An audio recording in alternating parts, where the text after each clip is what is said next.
welcome to another $5 dinners video where I make dinner for my household of 3 adults for $5 each from 3 different stores. Those meals will be entirely made with ingredients found at each store, with the exception of maybe a little bit of oil and seasonings. This time around, the stores I'll be shopping at are Walmart, Harris Teeter, and Dollar General.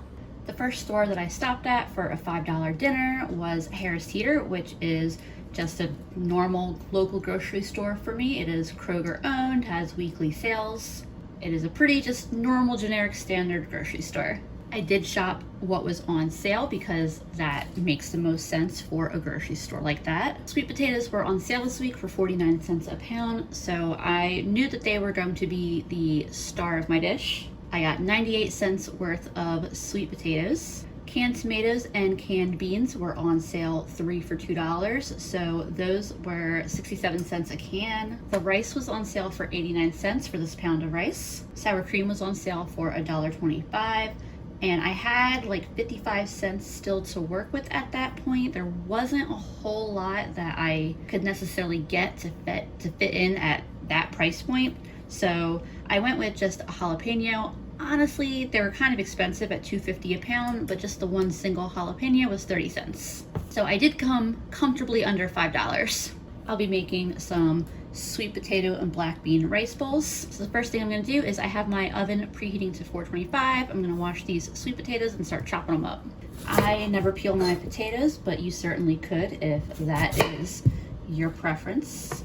I always cut the ends off my sweet potatoes because something with the way they grow can kind of build up, and I'll get a piece that has like this intense soapy flavor. There's something about the ends that just taste awful to me, so these just go in my compost. Otherwise, I'm just going to cube these potatoes up. My mom asked what I was making, and she was very, very excited because it's pretty much all of her favorite things. Black beans and sweet potatoes, tomatoes, rice. Go for like that size. To get these ready to go in the oven, all I'm gonna do is transfer them to a bowl. 2 pounds of sweet potato is a lot of sweet potato.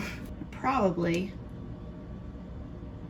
could have went with less sweet potato. It's just some oil I'm adding, by the way, but I probably could have went with less sweet potato and maybe shifted my budget around to where I had like $1 that I could put towards another item. That's just some salt and some pepper. I usually don't season my sweet potatoes as heavily as I would like regular potatoes. Whoops, sweet potato down. It's a lot of sweet potatoes. I just want to get them coated in oil and seasoning, and then these get dumped all out on a pan.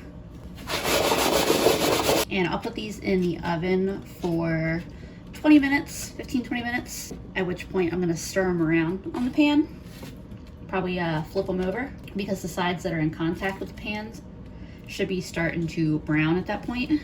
And then I'll put them back in for another like 15 minutes or so. Next up is my rice. I just have a little bit of oil in a pan here with the heat on.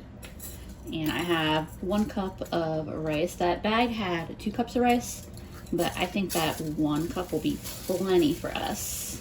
I did rinse my rice. That's totally up to you. Completely a personal preference. And I'm just gonna stir the rice on the heat in that oil for a minute or 2. By the way, if you're questioning the black specks in there, that's just the pepper because I use the same bowl that I used to season the sweet potatoes and toss the sweet potatoes in oil to rinse my rice. So no, it's not anything funky from the bag of rice. It's just the pepper from the bowl. All right, my rice has kind of been toasting in the pan for a couple of minutes. I'm gonna add my tomatoes. And I did get the tomatoes with the diced green chilies in them. I also cut up most of that jalapeno. I'm saving a little bit here that I think I'm gonna be making a sauce with that sour cream. And then I considered adding the black beans to this as well to cook with the rice. I opened it, and I don't usually buy seasoned black beans, but for this particular dish, I decided to buy seasoned. I wanted to try them out. I figured it would especially be a good option if you had fewer seasonings to work with. I tried one of these and they are so delicious and flavorful that I decided on a whim that I'm going to put these on my bowl separate from the rice, so that way there's more of like different competing kind of flavors, or not really competing, that would be complementary flavors, but so that way it's not just like one bowl of flavors mixed together, so we have a little bit more variety in flavors, although I'm sure this would be delicious fully mixed in as well. When I do my rice on the stovetop, I like to do a 2-to-1 ratio of water to rice. When it's in my rice cooker, it is closer to a 1-to-1 ratio. And I'm gonna turn the temperature up on this so that way it starts to boil. And then at this point, I would season this with whatever seasonings you have. I'm gonna put some salt in there, some pepper, and then I use this stuff a lot because I really like it, and I get it at the dollar store, so it's $1.25 for this container. It says it's Cajun style. It's really not all that spicy. The primary seasonings in it are salt and garlic and onion, and I think like paprika. Yeah, paprika. While I'm thinking of it, a couple of other great things to add to this would be onion, if you have an onion to dice up, some chicken bouillon if you have that, tomato paste or tomato sauce, also a great option. So now that this is boiling, I'm going to lower the heat and cover it. Ultimately, I want it to be cooking at a simmer, and I'm going to set a timer for 18 minutes. I am not going to lift this lid once during that entire 18 minutes. I'm not going to stir the rice. I'm not going to check on it. I'm just going to let it cook on a very low heat. Here's what my potatoes look like after 20 minutes. If I flip them, they're starting to brown on the bottom. Not sure how much you can see that on the camera, but you can either take a minute to flip them, you can just stir them around, but I'll do that real quick. And then these are going back in the oven for just like another 15 minutes. And back in the oven these go. So in terms of my little sauce here, I'm not doing anything super fancy, just getting a spoonful in there, sticking with a relatively smallish amount for now, but I can always add more. I'm adding a little bit of water. I would definitely prefer to use milk or cream to thin this out. I hope a tablespoon wasn't way too much here. But anyway, I prefer to use milk or cream, but in the interest of keeping the ingredients very simple and not just grabbing things out of my fridge, we're gonna stick with water. That actually doesn't look like it was too terribly bad once it's mixed in. I was worried for a second there. It felt like a lot. Not that it would have been a super big deal. I would have just added some more sour cream. And then to my watered down, my thinned out, let's call it that, to my thinned out sour cream, I'm adding some of that Cajun seasoning, as well as that little bit of jalapeno that I had left over. I diced it nice and fine.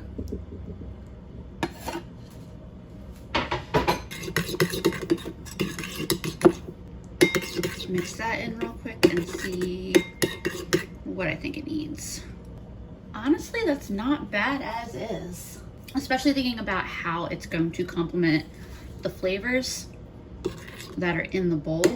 I think overall it's gonna be really nice drizzled over top. It's got just a little tiny bit of a kick, but I don't think it's gonna like compete with the flavors that are gonna be in the rice and the beans and the sweet potatoes. I think this will be pretty good actually. I just pulled my sweet potatoes out of the oven. They're looking good. I could roast them just a couple minutes longer, but I am okay with enough with them as they are right now. Like, that looks absolutely delicious. I've just got my black beans heating up in the microwave. They're pretty much, doesn't really get much simpler than that. And I'm just going to fluff this up, give it a stir, because like the tomatoes and peppers like to try to float to the top. I'm actually gonna go ahead and take this off the heat real quick. I suddenly realized that my timer had gone off and I didn't actually turn off the heat, but luckily I had it at such a low temperature that, I mean, it just like barely started sticking to the pan. Not one little side, not bad at all. Probably cooked a couple minutes longer than was ideal, but that's okay. That's the kind of stuff that happens sometimes, you know? Still tastes delicious, super flavorful, no complaints from me there. All right, here are all the components: sauce, black beans, seasoned rice with tomatoes, and then over here my sweet potatoes, roasted sweet potatoes.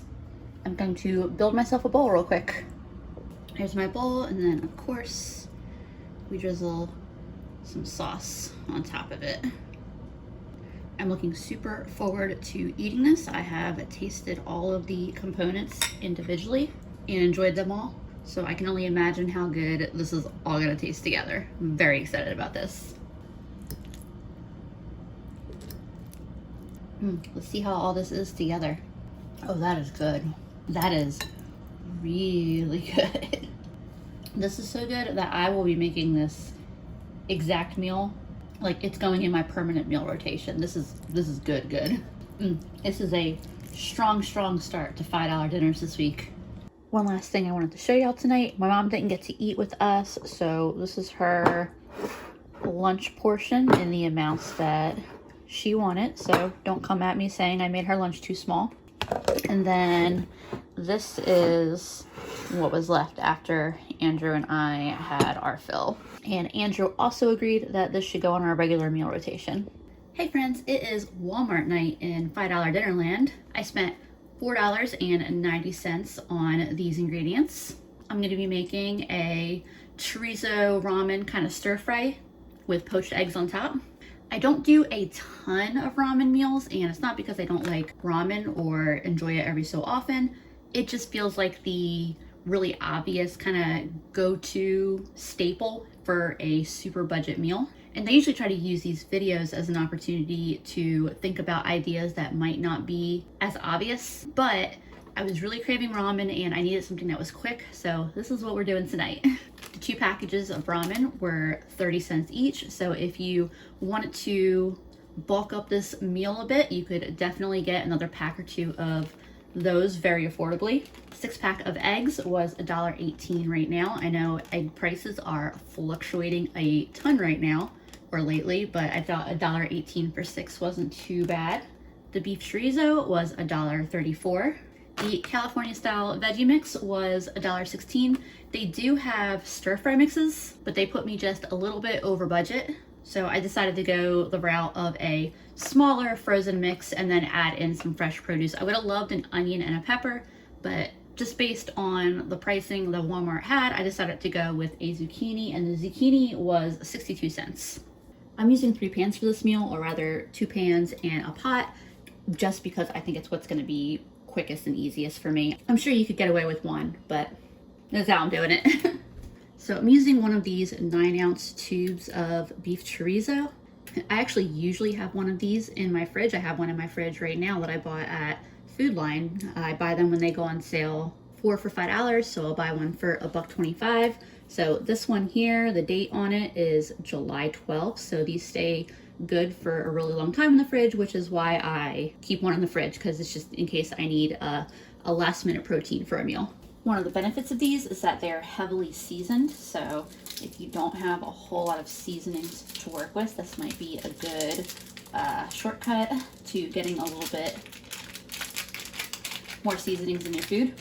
They're not necessarily the most visually appealing when they initially come out of the tube. See, as soon as it fully warms up, it almost turns soupy, and it does need to be fully cooked. So I'm gonna let this cook like this for 5 to 7 minutes.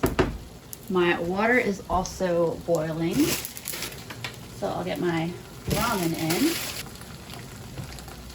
And I don't usually cook 2 packages of ramen at a time, so I'm hoping I can get away with doing my eggs the way I usually do when I just cook 1 pack of ramen. All right, and I have turned the heat down on my ramen there.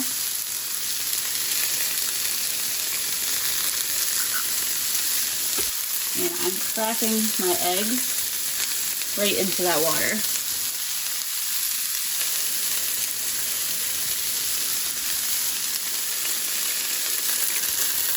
I'm just doing 4 eggs for now. You definitely could do all 6. And my goal with the temperature for ramen is to keep it where you see it's got a little bit of bubbling back there, but it's not a rolling boil that's gonna break the eggs apart. I tell you, this is not a complicated meal to cook, but everything gets twice as hard when you're doing it on camera. and making sure that you're explaining what you're doing. And so I've got the heat off on my chorizo, and like I said, I'm trying to do this the same way as I do when I normally make ramen, so let's see if that works out for me.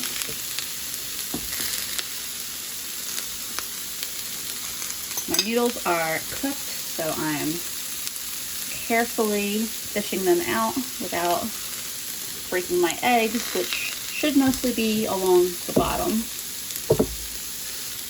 Hopefully my eggs didn't overcook.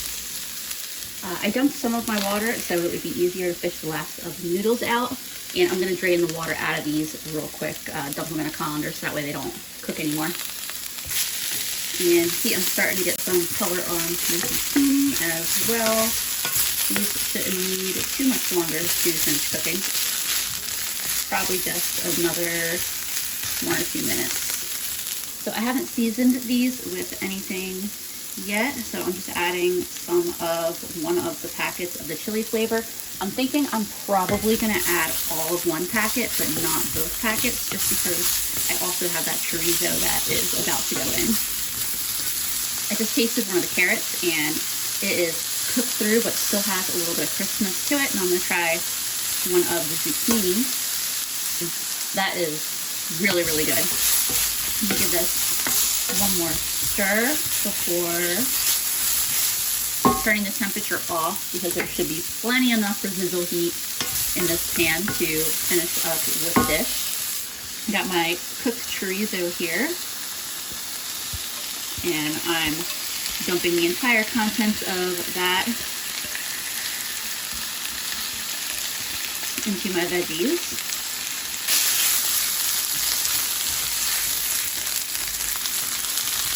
And this part will come together pretty quickly because I don't want the moisture that I'm adding from the chorizo and the noodles in a second here to steam the veggies, because right now the veggies still have a little bit of bite to them. And then here's the noodles going in there, as well as the rest of that chili flavor packet. And get this all mixed and incorporated together. Here's what that looks like all mixed up. I don't think I'm gonna need to add that other flavor packet. Let me just taste this real quick. No, that's absolutely delicious just like that. Does not need the second flavor packet. So I'm gonna hurry up and get myself a bowl of this.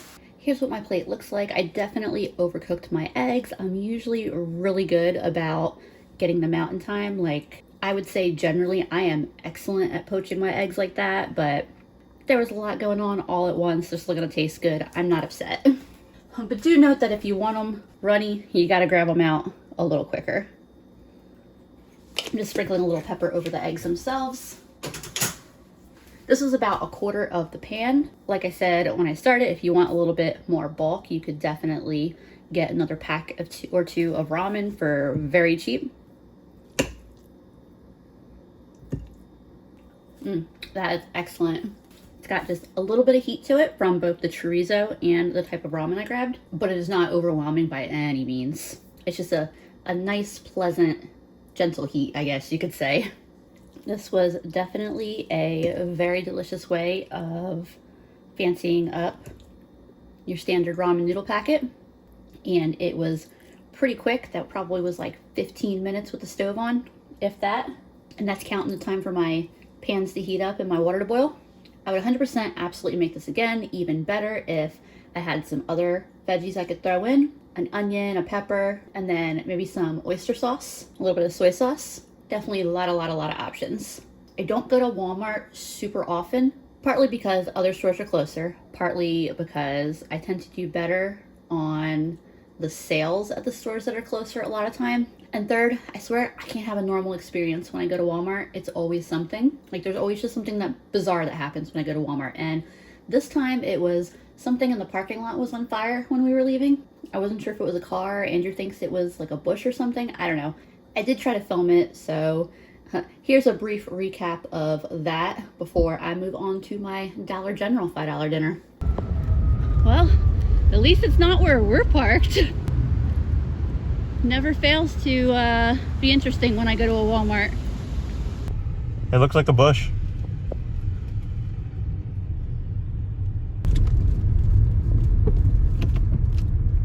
here are the ingredients for my Dollar General $5 dinner. I did go ever so slightly over my $5. It totaled $5.05. I had used the app to see what was in stock at my local store and what things cost, and the app was not entirely accurate. I would be surprised if there's a delay or something, but I kept a similar theme with what I was originally thinking, but I had to pivot a little bit because they were out of several things that the app said they had in stock.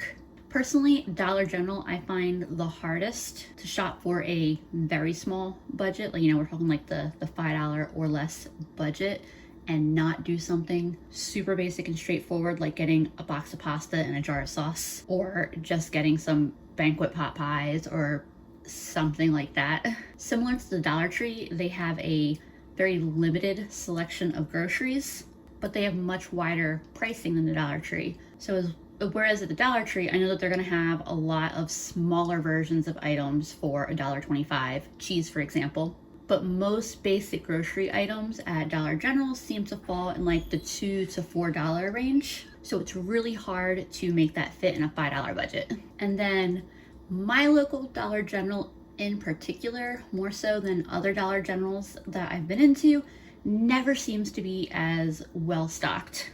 For example, they had none of their $1 boxes of pasta. They were out of their regular mac and cheese, so like not the spirals, but the regular macaroni noodles. And those boxes are the same price, but almost 2 ounces larger. And then there were just several other things that I was kind of keeping an eye out for, and they didn't have it all.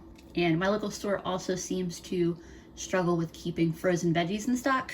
Otherwise, some frozen vegetables were definitely something that I would have heavily considered with this meal. But anyway, what I did get were 2 of these boxes of mac and cheese that were priced at 85 cents each. I decided to get 2 because it says that there's only 2 servings in a container.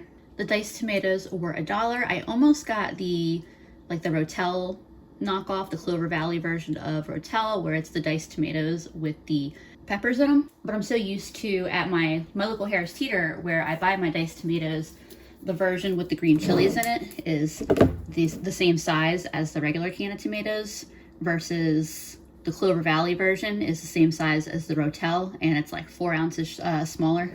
So I decided to just get the regular diced tomatoes.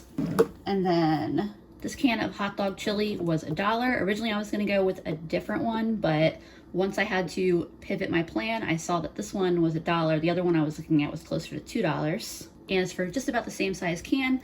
And then I also grabbed these chili beans. I considered buying a bag of pinto beans because they do have dried pinto beans, but these ones are already seasoned, so I figure that will greatly contribute to the flavor in this meal without me having to rely on a bunch of stuff I otherwise would have in like my pantry. This meal does rely a little bit more heavily on boxed and canned items than I try to aim for, but this is sometimes how it goes. And it's also not like there's really anything wrong with canned tomatoes or canned beans. I definitely never want to give that impression. And as a positive, if you're pressed for time, this is a meal that's going to come together very, very quickly. So I am making a chili mac. I don't remember if I actually said that or not yet, but I haven't decided. I think I'm probably going to mix all the ingredients together rather than like put the chili on top of the mac, but I'm not 100% sure, so I'm going to buy myself a few minutes to think about that by cooking the noodles in this pot, even though I'll probably make everything in that one over there. My water is boiling. I think I pretty much decided what I'm doing here. Yeah, I had considered just making mac and cheese and kind of using the chili as more of a topping instead of doing it as one big integrated dish, but I think mixing it all is going to be the way to go. One of the items on my original list was a packet of the Velveeta pouch cheese. I figured mixing it in with the regular mac and cheese, especially since I don't have butter and milk that I'm adding to it, would add a lot of just like richness and creaminess and really pump up the cheese flavor. But even though they said they had them in stock, they did not.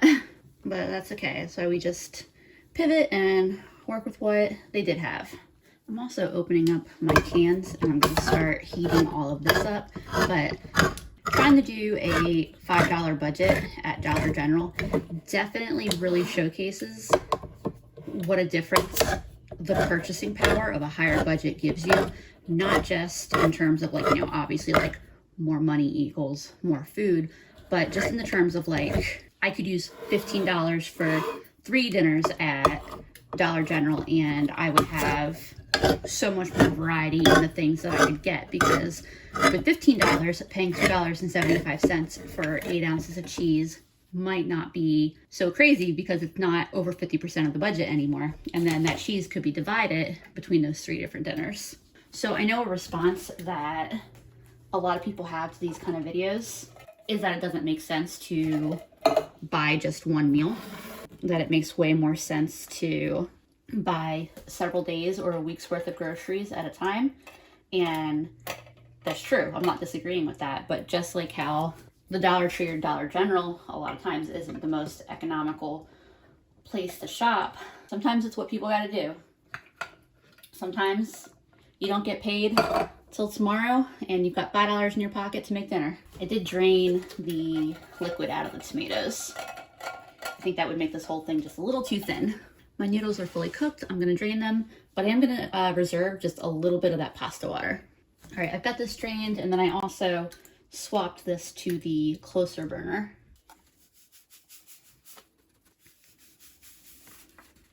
I don't eat this style of mac and cheese a ton anymore, not like I did growing up, but I tell you, every so often, like maybe once or twice a year, I'll get a box of Kraft, and it'll either be the spirals like these or the shells or one of the like specialty shapes. Pretty much anything that's not the regular macaroni noodles. I don't know why, for some reason, everything else that's not the regular macaroni noodles tastes better to me for some reason.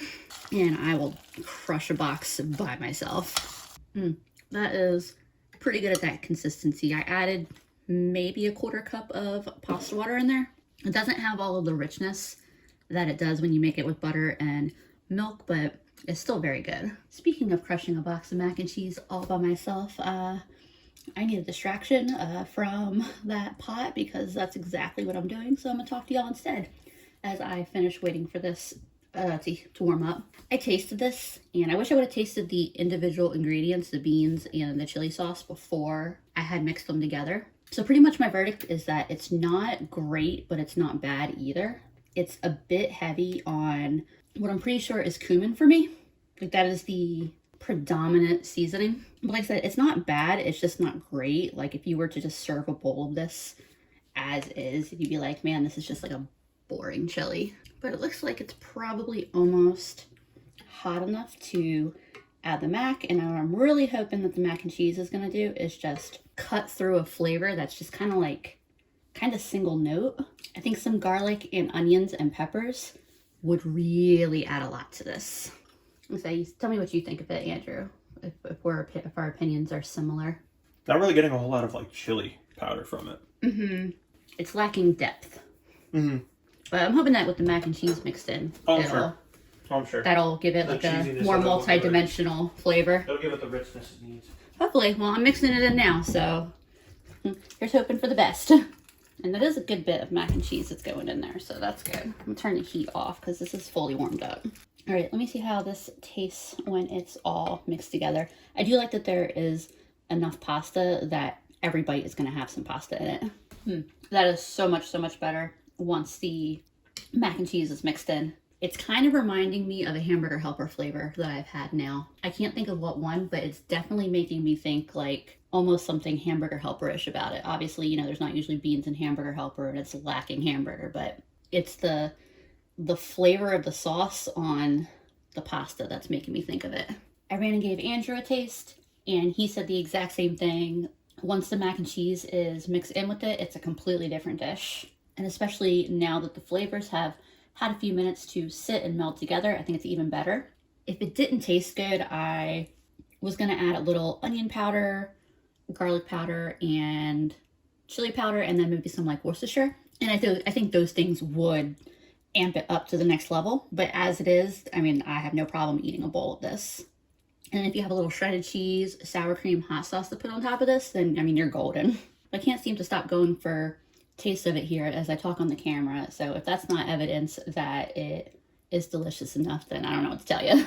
This is a pretty big pot, but I've been taking so many tastefuls between the mac and cheese and this that I don't know how much I really want to eat. I probably took over a dozen bites straight from the pan. While this wasn't my favorite of the 3 meals I made this week, it's funny as I'm eating it, I'm like, would I make it again? I'm like, I can't even say that I wouldn't make it again because I think I might. I just would want to add some extra seasonings to it and have a little sour cream and shredded cheese, and that's really all it needs. Yeah, I was a little scared in the beginning, but I mean, at the end here, it's actually not a bad meal. By the way, I'm going to bring up again purchasing power and how much more beneficial it is when you can divide one ingredient across several meals. This is just a little bit of the sour cream that is left from the Harris Teeter meal I made. I just wanted to see what it would be like with some sour cream. Wow. Yeah, a little bit of sour cream is actually really good. And that was our 3 dinners. That sweet potato black bean bowl from Harris Teeter was definitely my favorite. Which one did you like best? As always, thank y'all for watching, and I will see you again soon.